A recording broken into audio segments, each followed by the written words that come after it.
If you want to clear UPSC CSAT you can not ignore this subject. Yes, reading comprehension को आप ignore नहीं कर सकते। देखो मैं आपको क्यों बोल रहा हूँ, ये 2025 का सेट ए है। ओके, यहाँ से 29 out of 80 questions are from reading comprehension. Reading comprehension का वेटेज कितना रहता है? 25 to 30 क्वेश्चंस हर साल आता है। देखो, अगर यहाँ पे 29 क्वेश्चन को देखोगे तो 72.5 marks from this topic only. अगर 29 से भी आप 20 क्वेश्चन भी अगर सही कर लोगे तो आपका 50 मार्क्स आ जाएगा। समझ रहे हो? 50 मार्क्स। और मैथ रीजनिंग से कितना लाना है आप लोगों को? सिर्फ और 15 से 16 मार्क लाना है। 66 पर 67 ही लाना है ना आप लोगों को। बस, और 20 मार्क ले आओ मैथ और रीजनिंग से। देखो, आप रीजनिंग में मैथ में फंस सकते हो। जैसे मान लो आप ब्लड रिलेशन हो गया, उसमें फंस जाओगे तो आपका 5 मिनट 10 मिनट चला जाएगा। ओके, सिटिंग अरेंजमेंट में फंस जाओगे तो 5 मिनट 10 मिनट वहीं से चला जाएगा। लेकिन वो 10 मिनट में, बिलीव मी, वो 10 मिनट में रीडिंग कंप्रेंशन आप करोगे तो मिनिमम 10-12 मार्क यहीं से आ जाएंगे आपके। 4-5 क्वेश्चन को 5-10 मिनट में कर लोगे आप। इसीलिए do not ignore this subject. Okay, चलो, इस वीडियो में ना मैं आपको बताऊंगा कि कैसे आप लोगों को रीडिंग कंप्रेंशन को अप्रोच करना है, कैसे कम टाइम में आपको एलिमिनेशन टेक्निक के थ्रू, और मैं प्रो टिप्स आपको दूंगा। ओके, चलो स्टार्ट करते हैं फ्रॉम पैसेज नंबर 1। देखो, पैसेज स्टार्ट करने से पहले आपको क्या करना है ना, पैसेज को नहीं पढ़ना है। पहले चलो क्वेश्चन क्या दिया है। देखो, critical message conveyed by the author. Okay, अब क्या दिया देखो, पहले दिया है कंजर। देखो, जितना भी एनवायरमेंट रिलेटेड पैसेज है ना, एनवायरमेंट रिलेटेड पैसेज को आप एलिमिनेशन इजीली कर सकते हो विदाउट रीडिंग पैसेज। ओके, और इकोनॉमी और पॉलिटी वहीं से आता है ये, और एजुकेशन, ये सबसे दो तीन टॉपिक यहीं से ही आते हैं और ज्यादा नहीं आता है। चलो स्टार्ट करते हैं। देखो, conservation of biodiversity is not an issue to be worried. यहीं से आप एलिमिनेट कर दो, रीडिंग पैसेज पढ़ने का जरूरत नहीं है। देखो, conservation of biodiversity is not an issue. आपको क्या लग रहा है? To be worried about when some people depend on ecosystems for their livelihood. Okay, यहाँ पर देखो, फॉर एग्जाम्पल आपको बताता हूँ, बायोडाइवर्सिटी। ओके, बायोडाइवर्सिटी के ऊपर लाइवलीहुड डिपेंड करता है। That means livelihood security depends on biodiversity. अगर मान लो हम कंजर्वेशन नहीं करेंगे बायोडाइवर्सिटी का, फॉर एग्जांपल ओवरफिशिंग कर रहे हो, overfishing reduces fish stock. Okay, in long term में क्या होगा ना, लॉस फॉर द फिशरमैन। समझ रहे हो? तो यहाँ पे क्या लिखा है, not be worried about when some people, मान लो कोई फिशरमैन है, उनका मतलब वो क्या है ना, डिपेंड है इकोसिस्टम फॉर देयर लाइवलीहुड्स। तो ये इश्यू नहीं होगा उनके लिए? होगा ना। तो विदाउट रीडिंग पैसेज यहीं से आपको क्या करना है, इसको एलिमिनेट कर लो बस। ये एलिमिनेट हो गया। अब चलो, commercial exploitation of forest goes against the fundamental rights. Valid point, हमने पॉलिटी में पढ़ा है। Commercial exploitation of forest goes against fundamental rights, okay, of the people dependent on forest for food and shelter. लेकिन इसको अभी रखते हैं, passage के थ्रू देखेंगे कि फंडामेंटल राइट के ऊपर पैसेज में क्या बोला है। समझ रहे हो? अब चलो, third point, sustenance of livelihood and degradation of ecosystem while being together exacerbate one another leading to conflicts and imbalance. क्या दिया है? Livelihood, degradation of ecosystem, conflict of imbalance. Okay, देखेंगे। देखो, फिर देखो, commercial exploitation of the ecosystem should be completely stop. अब देखो, ये एक्सट्रीम स्टेटमेंट देखो, this is extreme and not practically feasible. क्यों? देखो, अगर कमर्शियल एक्सप्लॉइटेशन क्या करोगे of the ecosystem should be completely stop. मान लो कुछ माइनिंग हो रहा है, माइनिंग से कोल माइनिंग हो रहा है, कोल माइनिंग से थर्मल पावर प्लांट चलते हैं, जिससे एक कंट्री का क्या है ना, एनर्जी डिमांड को फुलफिल वही करता है। मैक्सिमम एनर्जी डिमांड जो इलेक्ट्रिसिटी का डिमांड है वो कहाँ से आता है? थर्मल पावर प्लांट से। अगर कमर्शियल एक्सप्लोरेशन नहीं करोगे तो क्या होगा, ये डिमांड फुलफिल नहीं हो पाएगा। जैसे स्टील इंडस्ट्री, आयरन ओर, वही है, जैसे सैंड माइनिंग नहीं होगा। तो कंप्लीटली स्टॉप नहीं कर सकते, दिस इज एक्सट्रीम वर्ड। समझ रहे हो? तो यहाँ पे क्या हुआ ना, option A and option D को मैंने एलिमिनेट कर लिया। अब आप 50-50 में आ गए हो। आप 50-50 में आ गए हो। अब चलो पैसेज पढ़ो। पैसेज में क्या देखना है कि कमर्शियल एक्सप्लॉइटेशन के बारे में क्या लिखा है, फंडामेंटल राइट्स के थ्रू लिखा है कि नहीं, पैसेज में दिया है कि नहीं, और livelihood, degradation, ecosystem, conflict and imbalance, ये दोनों जो पॉइंट है, option B and option C, इसके बारे में पैसेज में क्या बोला है वही देखेंगे। समझ रहे हो? देखो क्या दिया है, maintaining an ecosystem just to conserve biodiversity will affect its commercial potential as well as livelihood. देखो, लाइवलीहुड दिया है। देन क्या दिया, depend on ecosystem there is also conflict. देखो यहाँ पे क्या दिया है, conflict between using an ecosystem only for livelihood, फिर से livelihood दे दिया। then commercial exploitation or strictly for conservation, deforestation caused due to commercial exploitation, फिर से commercial exploitation दिया। ओके, अब सेंट्रल थीम देखो पैसेज का, कमर्शियल एक्सप्लॉइटेशन, लाइवलीहुड, ये सब बार बार दे रहा है, मतलब इसी से मतलब रिलेटेड है सब कुछ। समझ रहे हो? Then commercial exploitation will lead to indirect harm like flood, siltation problems and microclimatic instability. Instability means imbalance. Okay, then affecting livelihood, फिर से livelihood depending on forest. These conflicts are particularly acute in developing countries where the dependence of people on the ecosystem is significant and commercial exploitation has the potential to boost national income. That means यहाँ पर दिया है, जो developing countries है, जो कि dependence of the people on the ecosystem is significant, developing country में इस इकोसिस्टम के ऊपर डिपेंड करते हैं। Okay people, and commercial exploitation has the potential to boost national income. That means ये नेगेटिवली नहीं दिया है, दैट मींस कमर्शियल एक्सप्लोर करना पड़ेगा। That has the potential to boost national income. समझ रहे हो? जैसे टिम्बर इंडस्ट्री हो गया, टिम्बर तो आपको इकोसिस्टम से मिलेगा ना, समझ रहे हो? जैसे कोल माइनिंग हो गया, बॉक्साइट माइनिंग हो गया, करना पड़ेगा लेकिन विथ बैलेंसिंग अप्रोच, समझ रहे हो? दैट मीन्स का सेंट्रल थीम क्या रहा है? देखो लाइवलीहुड के बारे में दिया है, कमर्शियल एक्सप्लोरेशन के बारे में दिया है, और ये लाइवलीहुड कमर्शियल एक्सप्लोरेशन, बस समझ रहे हो? अब पढ़ो। देखो यहाँ पर क्या लिखा है option B, commercial exploitation of the forest goes against the fundamental rights. क्या आपको इस पैसेज में कहीं पर भी फंडामेंटल राइट्स के बारे में दिख रहा है? कहीं पे भी नहीं लिखा है फंडामेंटल राइट्स, समझ रहे हो? That means this is wrong answer directly. यहाँ पर क्या पूछा? Critical message conveyed by the author, that means crux क्या है इसका, डायरेक्टली देखो ऑथर ने क्या बोला है। देखो ऑप्शन सी, फिर भी पढ़ लेते हैं। देखो sustenance of livelihood and degradation of ecosystem while being together exacerbate one another leading to conflict and imbalance. वही तो दिया है, देखो पढ़ो अच्छे से। There is also a conflict between using an ecosystem only for livelihood, for commercial exploitation और strictly for conservation. Then deforestation caused due to commercial exploitation will lead to indirect harm. Then microclimatic instability, देखो conflict and instability, conflict and इम्बालांस, ऐसे ही आप लोगों को एक एक ward के through आपको जाना है। यूपीसी वार्ड गेम ही खेलता है और कुछ नहीं, समझ रहे हो? देखो मैंने क्या बोला है, स्टेप वन, पहले पैसे जाओ, जितना एलिमिनेट हो सके एलिमिनेट करो। एनवायरमेंट का पैसेज देख रहे हो तो उसको पहले ही अटेंड करो। एनवायरमेंट में इजीली एलिमिनेट हो सकता है विदाउट रीडिंग पैसेज, समझ रहे हो? मैं 50 में आ गया। उसके बाद बी और सी में देखा कि ये फंडामेंटल राइट और कॉन्फ्लिक्ट इंबैलेंस लाइवलीहुड के बारे में कहां पर दिया है। मैं देख लिया कॉन्फ्लिक्ट दिया है, इंस्टेबिलिटी दिया है, ओके कमर्शियल एक्सप्लोरेशन, लेकिन फंडामेंटल राइट नहीं दिया है। आपको क्या करना है, मैं जैसे ऐसे राउंड किया हूं ना, हाईलाइट हाईलाइट तो आपको एग्जाम हॉल में नहीं मिलेगा हाईलाइटर, तो क्या करोगे, पेन में राउंड करो, कोई कुछ नहीं बोलेगा, वहीं पे राउंड करो, डायरेक्टली पेपर उठाओ वहीं पे राउंड करो, फिर आपको इजीली सॉल्व हो जाएगा, समझ रहे हो? तो ये हो गया इजीली। देखो यहाँ पर क्या हुआ है, they intensify each other creating a cycle of conflict and imbalance, समझ रहे हो? जो लाइवलीहुड और कमर्शियल एक्सप्लॉइटेशन, ओके वही दिया है ना, sustain livelihood and their ecosystem, ये जो इकोसिस्टम लाइवलीहुड इसी के सराउंडिंग ही बैलेंस करके ये क्वेश्चन है। हो गया आपका, समझ में आ गया कैसे सॉल्व करना है? अब चलो question number 2, with reference to above passage the following assumptions have been made, assumption करना है, okay? No country needs to depend on ecosystems to boost national income. अच्छा, नो कंट्री मतलब दुनिया में कोई भी कंट्री हो, वो क्या है ना, needs do not need to depend on ecosystem. अब देख लेते हैं, ये तो एक्सट्रीम हो गया, फिर भी हम देख लेते हैं। देखो यहाँ पर क्या लिखा है, these conflicts are particularly acute in developing countries where the dependence of the people on the ecosystem is significant. Direct लिखा है dependence on the people on ecosystem is significant. Why? And the commercial exploitation has the potential to boost national income. यहाँ पर directly लिख दिया है कि developing countries में depend होना पड़ेगा। तो यहाँ पर कैसे स्टेटमेंट को काउंटर कर रहा है ना, ये no country needs to depend on ecosystem to boost national income. यहाँ पर डेवलपिंग कंट्रीज को डिपेंड करना पड़ेगा अपने इकोसिस्टम पर, समझ रहे हो? देखो जैसे agriculture depends on soil, water, on climate. जैसे industries require raw materials, minerals and timbers. जैसे service sector like tourism depend on natural landscape. वही है ना, तो डिपेंड कैसे नहीं करोगे इकोसिस्टम के ऊपर, समझ रहे हो? टूरिज्म इंडस्ट्री देख लो, वो तो इकोसिस्टम के ऊपर फुली डिपेंडेंट है। अगर आप इकोसिस्टम को कंजर्व नहीं करोगे तो आपका इनकम कैसा होगा, नेशनल इनकम? उसका तो कंट्रीब्यूशन है ना, समझ रहे हो? अब चलो देखो, ये पॉइंट क्या होगा, ये कैंसिल हो गया। तो देखो ये extreme statement, no country need to depend on ecosystem, ये आप बिना पैसे पढ़े भी कैंसिल कर दो, एग्जाम में तो टाइम नहीं होगा, समझ रहे हो? अब चलो, resources countries need to share their resources with those of scant means limited resources इसके पास है, okay, so as to prevent the degradation of the ecosystem. अच्छा, इकोसिस्टम डिग्रेडेशन को प्रिवेंट करने के लिए जो रिसोर्सेज कंट्री है, मान लो चाइना, चाइना के पास बहुत रिसोर्सेस है। मान लो एक एग्जांपल लेते हैं लिथियम का, समझ लो लिथियम कहाँ पे ज्यादा मिलता है, वो जो लिथियम ट्रायंगल है, अर्जेंटीना, बोलिविया, चिली। मान लो फॉर एग्जांपल इंडिया डिपेंड रहेगा लिथियम के लिए अर्जेंटीना के ऊपर, ओके, और अपना रिसोर्सेस नहीं ढूंढेगा, तो मैक्सिमम एक्सप्लोइटेशन वहीं पे होगा, ओके, होगा कि नहीं अर्जेंटीना में? तो टोटल इकोसिस्टम का क्या होगा, अर्जेंटीना का क्या होगा ना, डिग्रेड हो जाएगा ज्यादा आज कंपेयर टू इंडिया। तो देखो, if resource poor countries like India depend excessively on imports without responsibility, जैसे मैं आपको एग्जांपल दिया इंडिया के बारे में, मान लो इंडिया रेस्पॉन्सिबिलिटी नहीं लेगा, it can lead to unsustainable extraction in resource rich region. मान लो अर्जेंटीना में जो लिथियम ये है वो 50 साल के लिए है, धीरे धीरे करके हम एक्सप्लोर करना है, मैं 10 साल में सब खत्म कर लूंगा, और 10 साल में जो डिग्रेड हो जाएगा ना, ओके, उसका रिजल्ट क्या होगा आपको भी पता है। इसीलिए अनसस्टेनेबल मैनर में जो भी कुछ हो रहा है वो गलत होगा, समझ रहे हो? इसको अच्छे से पढ़ो। Resources country need to share the resources with those standard to prevent degradation of ecosystem, ये गलत हो जाएगा, समझ में आ गया आपको? अब चलो नीदर वन नीदर टू होगा। पैसेज टू, देखो पैसेज टू में वही करना है आप लोगों को, डायरेक्टली पैसेज मत पढ़ो, डायरेक्टली चलो क्वेश्चन को। क्या पूछा है, सेंट्रल आइडिया, पैसेज का मेन सेंट्रल आइडिया क्या है जो कि ऑथर ने लिखा है। अब देखो economy, that means economy related है, ओके, तो इकोनॉमी में आप गेस नहीं कर सकते सीधी, मतलब immediately. Economies of scale is essential for transition to green growth, हो सकता है।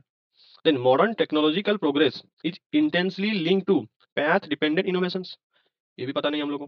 अब चलो, countries with large economies are in a better position to adopt green technologies. ये देखो, ये एक बार आप खुद सोचो, जो लार्ज इकोनॉमीज हैं they are in a better position to adopt green technology. क्यों? क्योंकि जो स्मॉल कंट्रीज हैं वो क्या नहीं कर सकते? अडॉप्ट करने के लिए बोला है, समझ रहे हो? अडॉप्ट तो हम भी कर सकते हैं, जो स्मॉल इकोनॉमीज है, मान लो बांग्लादेश है, नेपाल है, भूटान है, श्रीलंका है, क्या वो अडॉप्ट नहीं कर सकते ग्रीन टेक्नोलॉजी को? तो इसको यहीं से भी आप एलिमिनेट कर सकते हो। ओके, जो जितना एलिमिनेट करोगे जल्दी, उतना आपका पैसा जल्दी हो जाए, समझ रहे हो? पहले एलिमिनेट कर दो, अगर मिलेगा आप लोगों को लार्ज इकोनॉमी के बारे में लिखा होगा पैसेज में, फिर आगे यहाँ पे देख लेना होगा एक बार, समझ रहे हो? पहले क्रॉस करो, एलिमिनेट करो।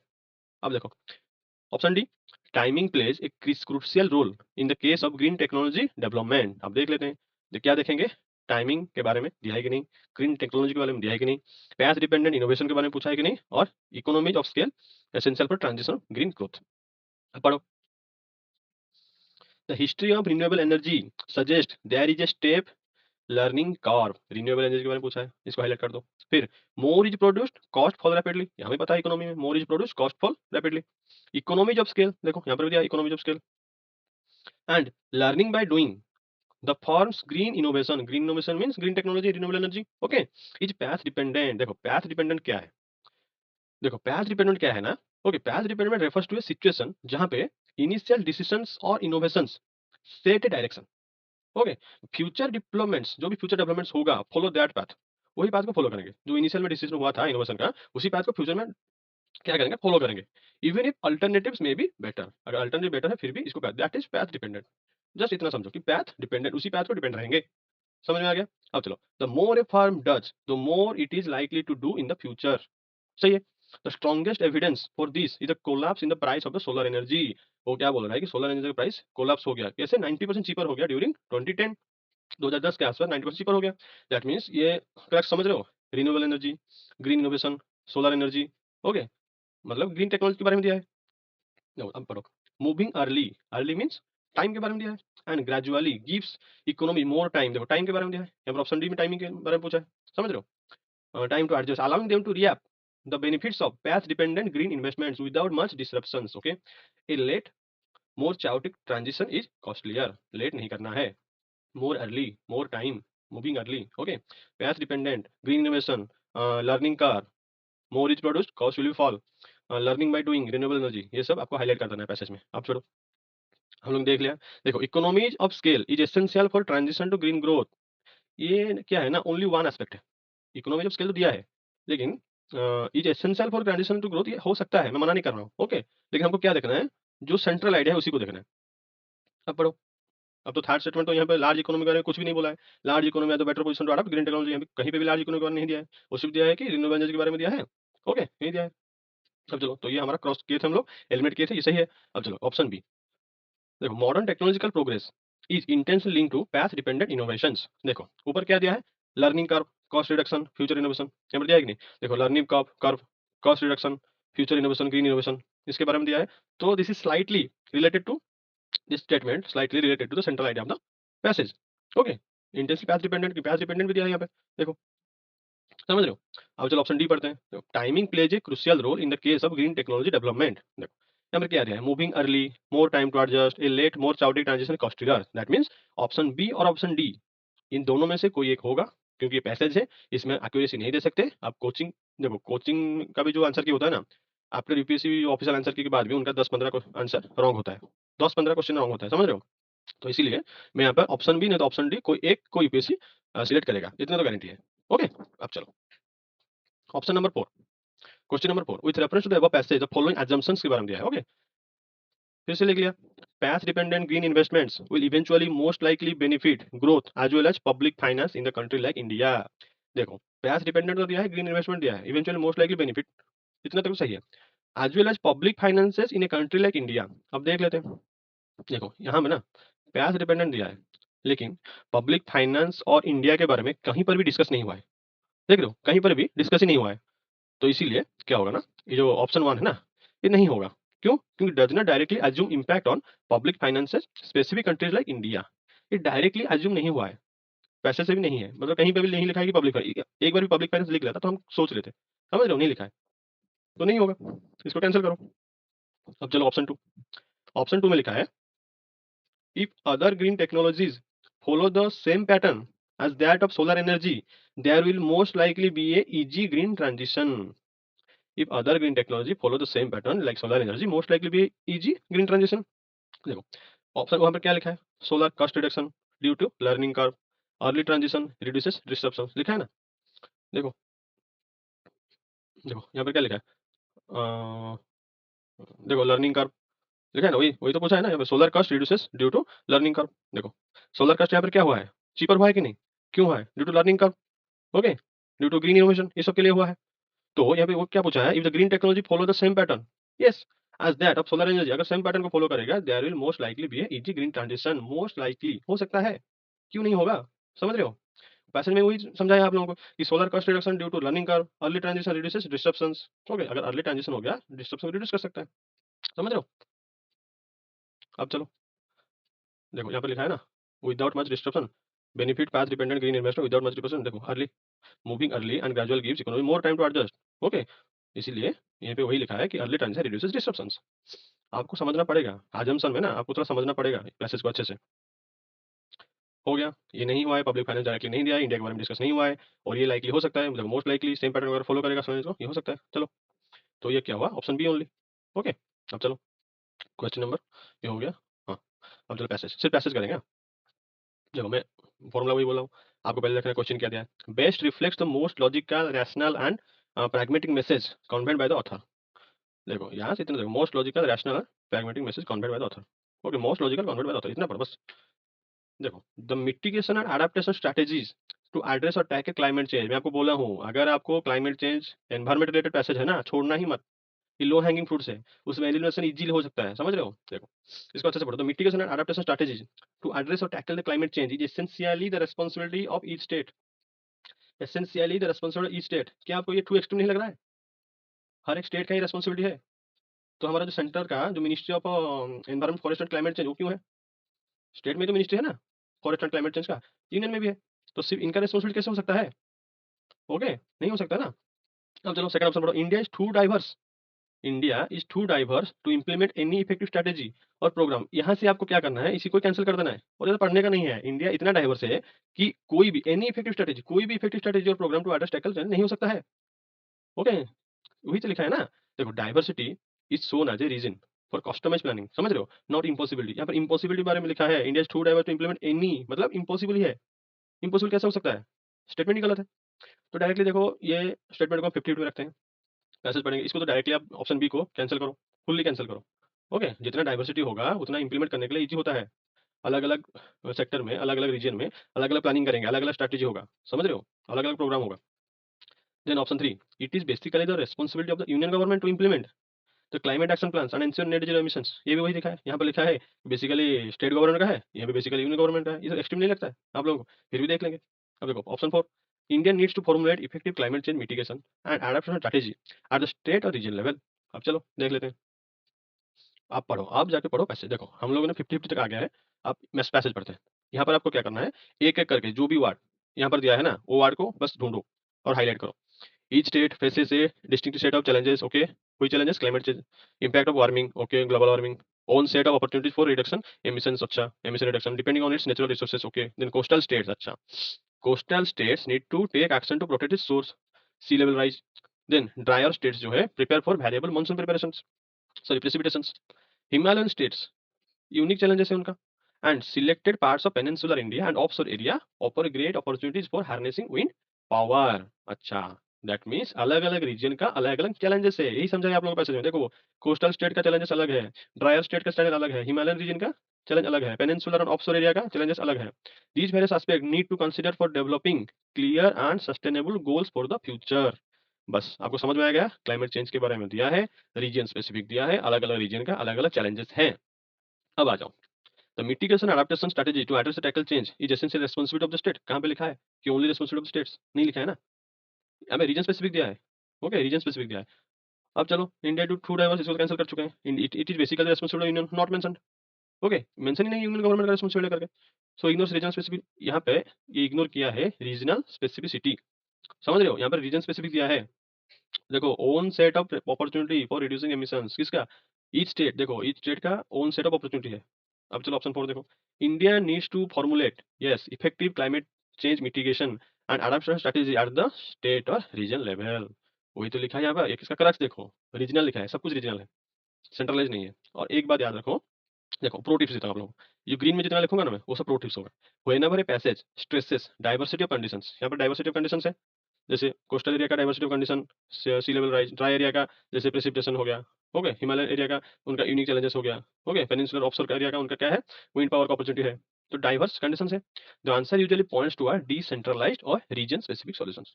इतना याद रखो, ये है आपको pro tips from me, okay, इतना याद रखो, आपका पैसेज होगा। अब चलो next question related to that passage. assumptions के बारे में पूछा है, फटाफट पढ़ते हैं। Green energy production can be link to और integrated with climate change mitigation and adaptation strategies. Effect of climate change are much more severe in coastal and mountainous region. अब देखो ऑप्शन 2 में, effects of climate change are much more severe in coastal and mountainous region. समझ रहे हो, ये ना much more severe in coastal and mountain region, क्या सिर्फ कोस्टल और माउंटेन रीजन में ही सीवियर होता है क्या क्लाइमेट चेंज, इंटीरियर में नहीं होता है? समझो, इसको यहीं से ही आप एलिमिनेट कर सकते हो। समझ रहे हो, यहीं से ही आप एलिमिनेट कर लो, मच मोर सीवियर। ऐसा कोड वर्ड यूपीएससी देता है, इसको इजीली आप एलिमिनेट कर सकते हो। अगर यहाँ पे 2 एलिमिनेट हो गया तो बोथ नहीं होगा, बी नहीं होगा। अब आपको नीदर 1 नीदर 2 और 1 में देखना है। आपके लिए कितना इजी हो गया देखो, विदाउट रीडिंग पैसेज कितना टाइम बच गया है। अब चलो ऑप्शन 1 क्या दिया है, green energy production can be link to और integrated with climate change mitigation and adaptation strategies. अब देखो यहाँ पर क्या लिखा है, जो पेनिनसुलर इंडिया है एंड ऑफशोर एरियाज है offer great opportunities for harnessing wind energy. Okay, वहां पे अपॉर्चुनिटी है विंड एनर्जी का। Wind energy means green energy, समझ रहे हो, वो डायरेक्टली थोड़ी ना आपको दे देगा। विंड एनर्जी, टाइडल एनर्जी, जो भी जितना भी ग्रीन एनर्जी है without using conventional materials, okay, green energy production like wind energy can be linked with climate change mitigation and adaptation strategy। can be लिखा है तो हो सकता है ना, वहीं पर भी दिया है कि अपॉर्चुनिटी है, जैसे मेंशन्स विंड एनर्जी अपॉर्चुनिटी, तो है, ये सही होगा। समझ रहे हो। और देखो much more severe coastal and mountains region, ये ना कहीं पे मेंशन भी नहीं है। And it does not compare severity with other regions, यहाँ पर कहीं पर भी जो सीवियरिटी है ना, इस रीजन का सीवियरिटी उस रीजन से कहीं पे कंपेयर नहीं हुआ है। पैसेज को अच्छे से पढ़ो, कहीं कहीं पे भी कंपेयर नहीं हुआ है। समझ रहे हो, तो ये गलत हो जाएगा, ऑप्शन 1 इज राइट। अब चलो पैसेज 2। हाँ, अब देखो पैसेज तो छोटा है लेकिन क्वेश्चन 2 आया है, देख लेते हैं। क्वेश्चन पढ़ो फिर से, देखो क्या लिखा है, क्रिटिकल मैसेज, यहीं पे लिखा है critical message conveyed by the passage. Okay, critical message देख लेते हैं। India's political executive should be, देखो शुड बी लिखा है, aware that poverty and social inequality and the consequent sense of insecurity is the main social problem.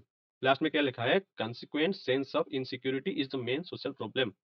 अब देखो critical message में central idea, central message, समझ रहे हो।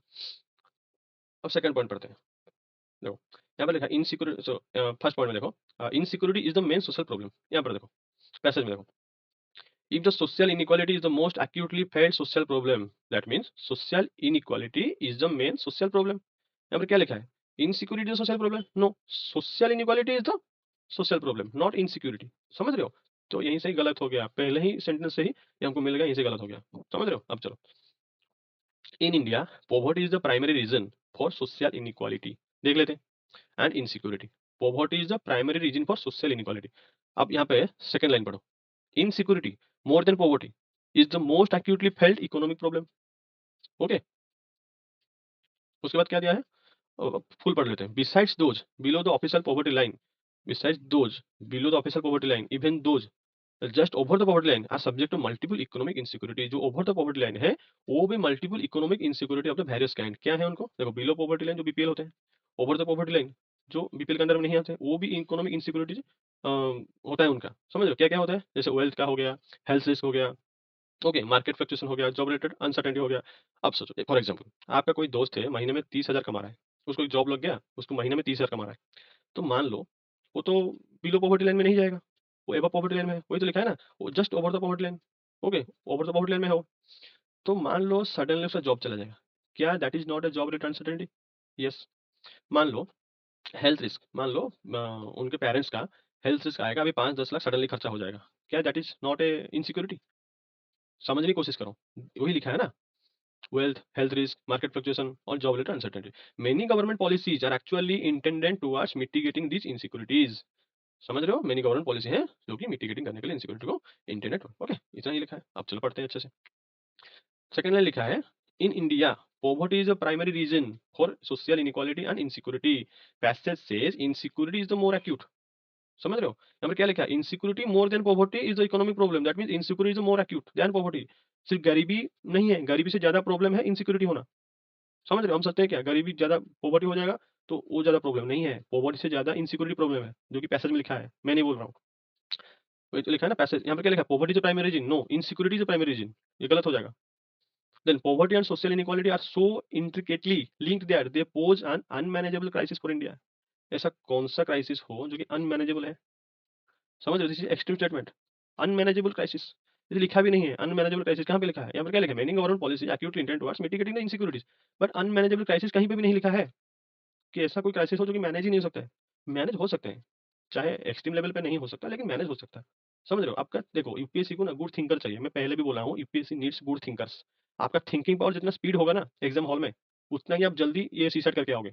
समझ रहे हो? जितना भी क्वेश्चन देखो सीसेट का, मैथ का देखो, रीजनिंग का देखो ना, सब क्वेश्चन के पीछे कुछ ना कुछ लॉजिक होता है। ऐसा नहीं है कि सब फॉर्मूला में होता है। अगर फॉर्मूला के थ्रू आपको टेस्ट करता है यूपीएससी तो ये एसएससी हो गया, बैंकिंग हो गया, इस सेक्टर का क्वेश्चन डाल देता नहीं डालता है। वो ऐसा क्वेश्चन डालता है विदाउट फॉर्मूला भी सॉल्व हो सकता है। समझ रहे हो?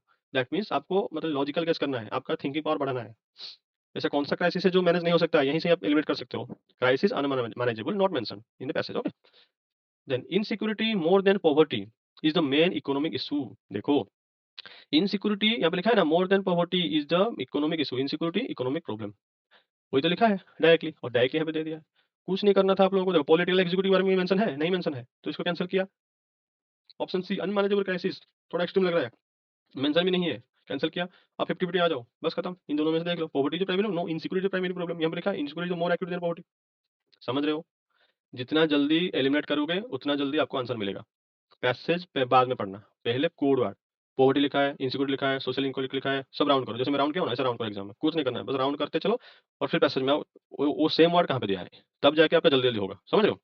अब चलो क्वेश्चन नंबर, हम देखो प्रो टिप्स यहाँ पे देता हूँ। देखो when a passage explicitly compares two factors, जैसे यहाँ पे पॉवर्टी वर्सेस क्या दिया, इनसिक्योरिटी, टू फैक्टर्स है, and highlights one as more important, जैसे इनसिक्योरिटी को मोर इंपोर्टेंट करके हाईलाइट किया है, the central idea will resolve around that priority shift.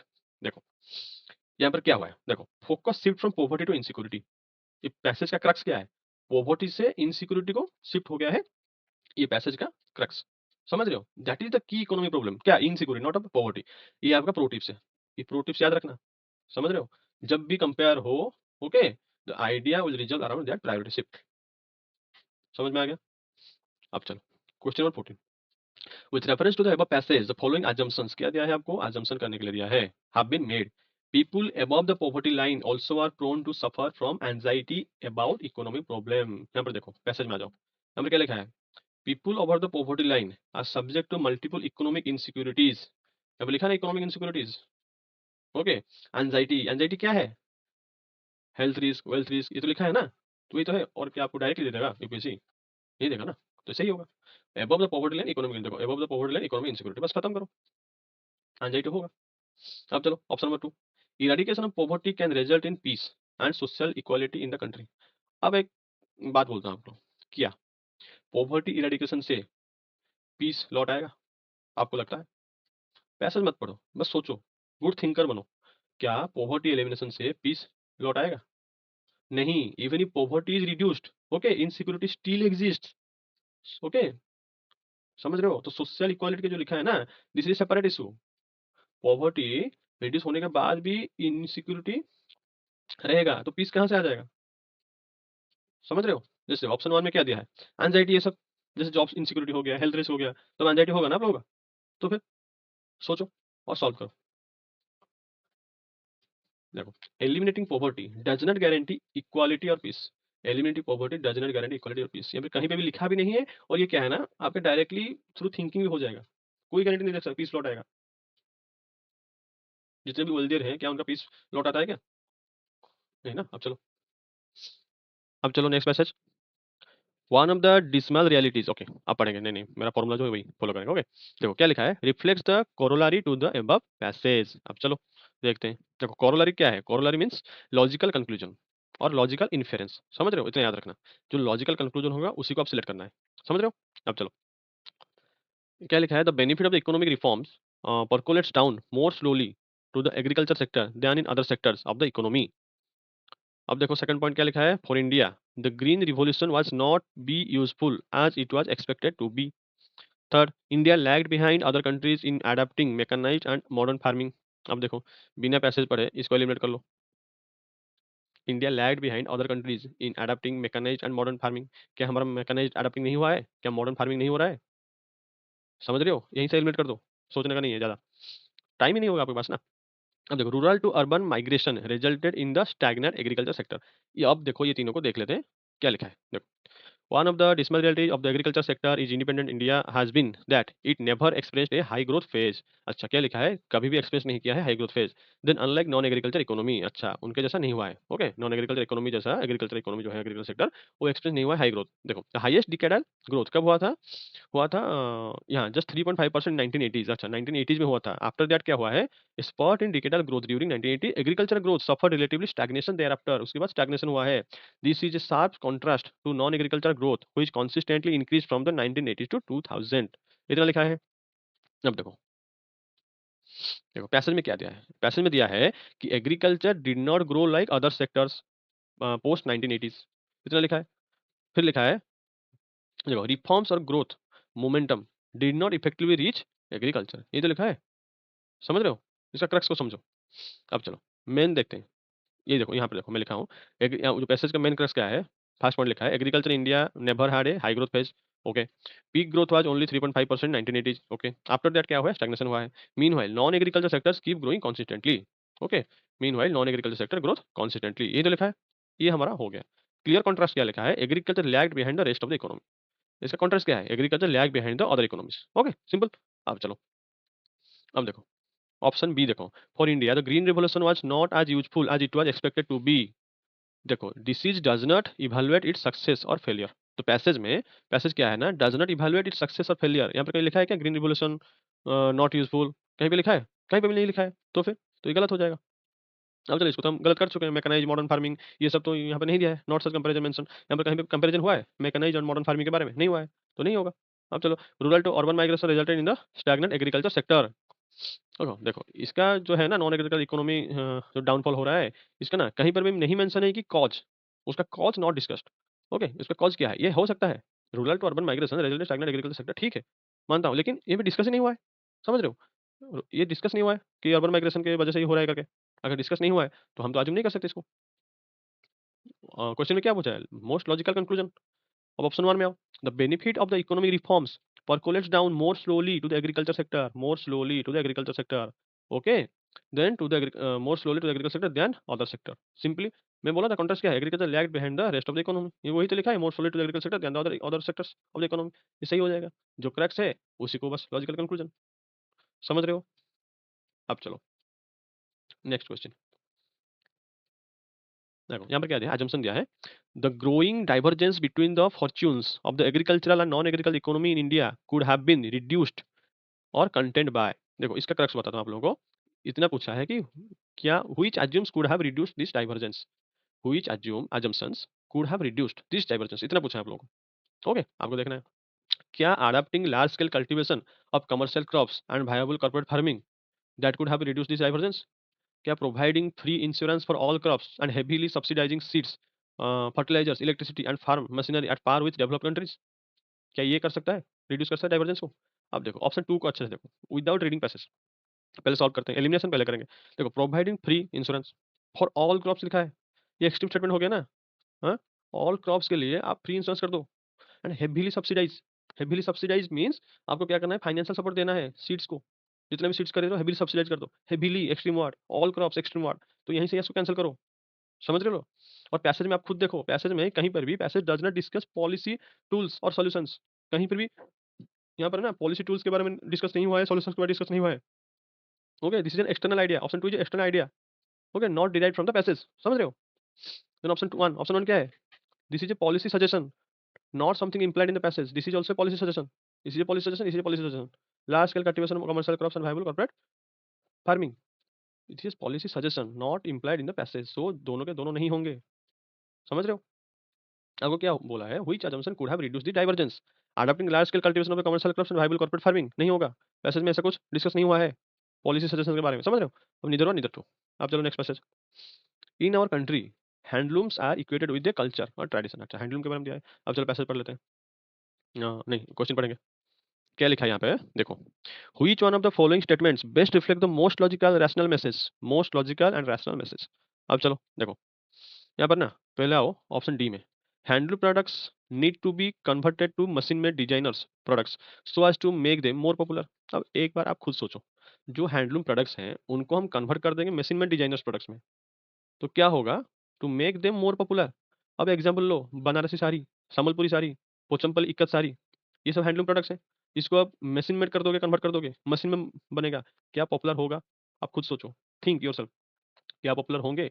Banarasi sari कोई खरीदेगा? इक्कत साड़ी कोई खरीदेगा? नहीं ना। तो ये रॉन्ग हो जाएगा, यहीं से एलिमिनेट कर लो। देखना नहीं है पैसेज को। ये स्टेटमेंट अगर जनरल स्टेटमेंट है, मतलब आपको समझ में आ रहा है कि नहीं होगा, लॉजिक बिठाओ, नहीं होगा मतलब नहीं होगा। समझ रहे हो? अब चलो, क्यों नहीं होगा? क्योंकि this contradicts the essence of the handloom and not mention बाद में देखेंगे, लेकिन पहले तो कॉन्ट्राडिक्ट कर रहा है हैंडलूम इंडस्ट्रीज के साथ। समझ रहे हो? अब चलो पहले एलिमिनेशन करेंगे। सी ऑप्शन देखो। Household units of the handloom sector should be modernised, okay, and made an economically viable organised industry.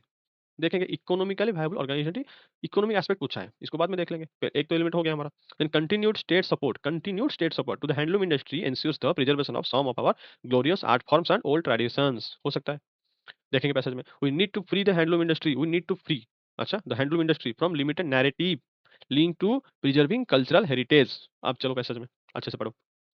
Handloom are equated with a culture that ensures a continuity of tradition. Then the idea part of the public policy framing then provides legitimate basis for state to support the sector. State to support, okay, state support चाहिए. The notion of tradition as a single linear entity strongly contested today.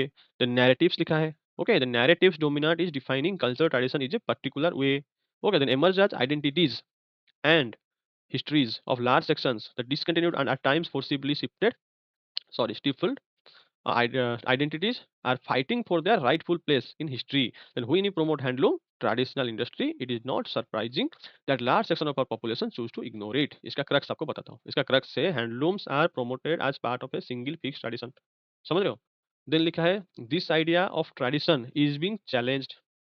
Then लिखा है many identities and histories were ignored and suppressed because of these narrow narratives. ये जो narrative लिखा है ना, because of these narrow narratives, large sections feel disconnected and ignore handlooms. समझ रहे हो? So the problem is how handlooms are framed. Narrow cultural narrative. अब देख लेते हैं। देखो, ऑप्शन सी में चलते हैं फिर से।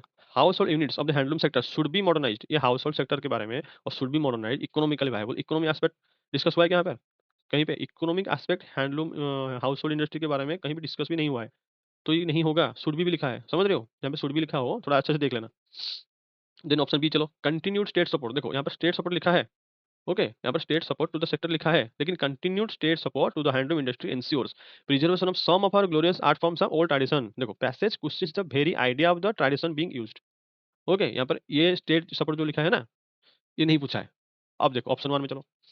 We need to free the handloom industry from limited narrative link to preserving cultural heritage. मैं आपको क्रक्स क्या बोला था? क्रक्स ये बोला था कि because of this narrow narrative large sections feel disconnected and ignore handloom. तो पहले नैरेटिव को खत्म करना पड़ेगा। तो इसमें क्या लिखा है? सेम नैरेटिव लिखा है, कल्चरल हेरिटेज। देखो यहाँ पर नैरेटिव लिखा है और कल्चरल ट्रेडिशन। समझ रहे हो? देखो कितना मतलब culture tradition, tradition culture, tradition tradition industry, narratives. समझ रहे हो? वही कोड वर्ड को आपको हाईलाइट करो, देखो जो मैच कर रहा है, सेंटेंस को अच्छे से पढ़ो, वही आंसर होगा। आंख बंद करके मार के आओ, ओके। इसका प्रोटीज देता हूँ। When a passage criticise a dominant narrative, when a passage criticises the a dominant narratives, the correct answer क्या होगा? The correct answer usually suggest broadening और rethinking that narrative, not reinforcing it. समझ रहे हो? तो ऐसे ही आपको थिंकिंग करना है। ये प्रो टिप्स याद रखना, ओके। अब चलो next question. Question number 24, with reference to the above passage the following assumptions have been made। assumptions के बारे में पूछा है। There is no need for the state to be involve in any manner in the handloom industry. बस इसको cancel करो, एक बार पढ़ो, इसको कैंसिल करो। देखो there is no need for a state, no need लिखा है extreme, for a state to be involve in any manner. No need भी लिखा है, एनी मैनर भी लिखा है इन द हैंडलूम इंडस्ट्री। क्या आपको लगता है कोई भी स्टेट इन्वॉल्व नहीं है एनी मैनर इन हैंडलूम इंडस्ट्री? नहीं चाहिए। तो ग्रोथ कैसे होगा? हमारा cottage industry, handloom industry growth कैसे होगे? समझ रहे हो? और passage does not also argue against state involvement itself. Passage में कहीं भी स्टेट इन्वॉल्वमेंट के अगेंस्ट में आर्ग्यू नहीं हुआ है, तो ये स्टेटमेंट नहीं होगा। समझ रहे हो? वहीं से ही मतलब एलिमिनेट करो, आपको बहुत टाइम बच जाएगा। Handloom products are no longer appealing and attractive. देखो यहाँ पर क्या लिखा है, handloom products are no longer appealing and attractive. आप अपने सराउंडिंग देखो, जैसे मैं आपका एग्जांपल दिया था Banarasi sari, ikat sari, no no longer appealing and attractive. ये मतलब स्टेटमेंट आपको क्या लग रहा है, सही होगा? नहीं होगा ना। अब बिना पैसे देखे आपको सॉल्व सॉल्व हो गया, समझ रहे हो? Passage says people ignore handlooms due to narrow cultural framing, not because they are inherently unattractive. ये attractive, appealing यहाँ पर नहीं लिखा है, यहाँ पर सिर्फ इतना लिखा है कि people ignore handlooms due to narrow cultural framing, समझ रहे हो? तो neither one, neither two. अब चलो नेक्स्ट पैसेज। क्या लिखा है सेंट्रल आइडिया, क्रक्स, समझ रहे हो? देखो, India does not have enough resources, बस इसको खत्म करो। India does not have enough resources for promoting quality education in its universities. क्या इंडिया के पास इतना रिसोर्सेज नहीं है कि वो प्रमोट कर सके? प्रमोटिंग लिखा है और कुछ नहीं लिखा है, बस प्रमोटिंग क्वालिटी एजुकेशन देने के लिए क्या इंडिया के पास रिसोर्सेज नहीं है? समझ रहे हो? क्या नहीं? आप खुद को सोचो, खुद को एक बार पूछो, क्या इंडिया के पास रिसोर्सेज नहीं है for promoting quality education in its universities? इतना तो लिखा है ना, बस यहाँ पर एलिमेंट हो गया। अब चलो ऑप्शन सी चलो, देखो ऑप्शन बी चलो, द इंस्टीट्यूशंस, क्या लिखा है, the institutions of higher higher learning in the country should not be under the control of government. ठीक है, ये देख लेंगे बाद में। Option C, classroom approach to higher education should be done away with. Okay, should be लिखा है, done लिखा है, अवे विथ लिखा है, दैट मीन्स ये एक्सट्रीम स्टेटमेंट है।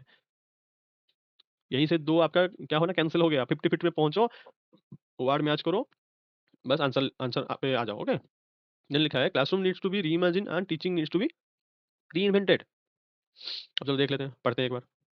In our country, okay, teaching, learning for examination have been our fought, but new demands of society and the future of work require critical independent thinking। अच्छा, thinking दिया है, उसके बाद क्या दिया है, learning through doing, asking questions from multiple disciplinary perspectives, same issue, evidence for building arguments and reflecting the articulation. Then देखो, higher education should not either, क्या लिखा है, should not, higher education should not either, क्या लिखा है, should not either be a mere servant of the government policy or a passive respondent to public mood। Okay, अब चलो, यहाँ पर क्या लिखा है, the institute of higher education should not be under the control of government. The passage से education should not be only servant not complete removal. Okay, should not be under control of government.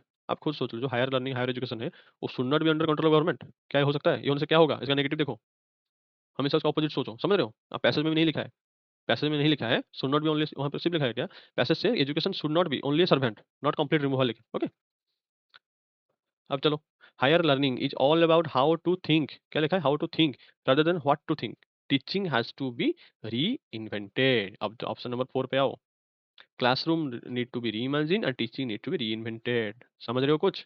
Captures both problem and the solution. Option B क्यों नहीं हुआ? ये दोनों तो हम लोग ने ऑप्शन ए और ऑप्शन डी एलिमिनेट कर लिया था, ऑप्शन सी। ओके, बी क्यों नहीं हुआ? क्योंकि पैसेज से education should not be only a servant not complete removal, यहाँ पर लिखा है ना, higher education should not be either be a mere servant और द गवर्नमेंट पॉलिसी और the passive respondent to the policy mood. ये पे लिखा है, इसको समझो अच्छे से।